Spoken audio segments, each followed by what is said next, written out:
Genesis 3. Now the serpent was more cunning than any beast of the field which the Lord God had made. And he said to the woman, Has God indeed said, You shall not eat of every tree of the garden? And the woman said to the serpent, We may eat the fruit of the trees of the garden, but of the fruit of the tree which is in the midst of the garden, God has said, You shall not eat it, nor shall you touch it, lest you die.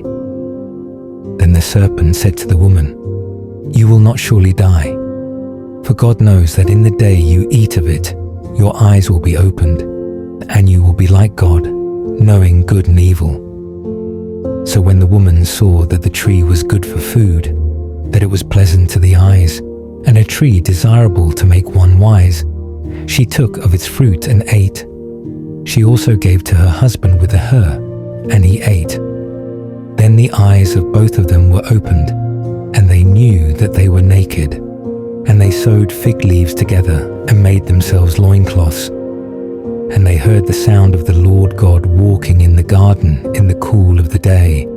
And Adam and his wife hid themselves from the presence of the Lord God among the trees of the garden.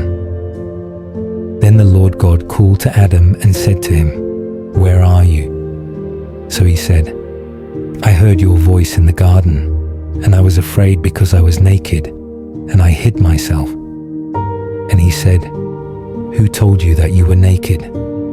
Have you eaten from the tree of which I commanded you that you should not eat? Then the man said, The woman whom you gave to be with me, she gave me of the tree, and I ate. And the Lord God said to the woman, What is this you have done?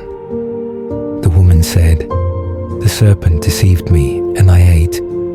So the Lord God said to the serpent, Because you have done this, you are cursed more than all cattle, and more than every beast of the field. On your belly you shall go, and you shall eat dust all the days of your life. And I will put enmity between you and the woman, and between your seed and her seed. He shall bruise your head, and you shall bruise his heel. To the woman he said, I will greatly multiply your sorrow and your conception. In pain you shall bring forth children. Your desire shall be for your husband, and he shall rule over you. Then to Adam he said, Because you have heeded the voice of your wife, and have eaten from the tree of which I commanded you, saying, You shall not eat of it. Cursed is the ground for your sake. In toil you shall eat of it all the days of your life. Both thorns and thistles it shall bring forth for you, and you shall eat the herb of the field. In the sweat of your face you shall eat bread till you return to the ground. For out of it you were taken, for dust you are, and to dust you shall return. And Adam called his wife's name Eve, because she was the mother of all living. Also for Adam and his wife the Lord God made tunics of skin, and clothed them. Then the Lord God said, Behold, the man has become like one of us, to know good and evil.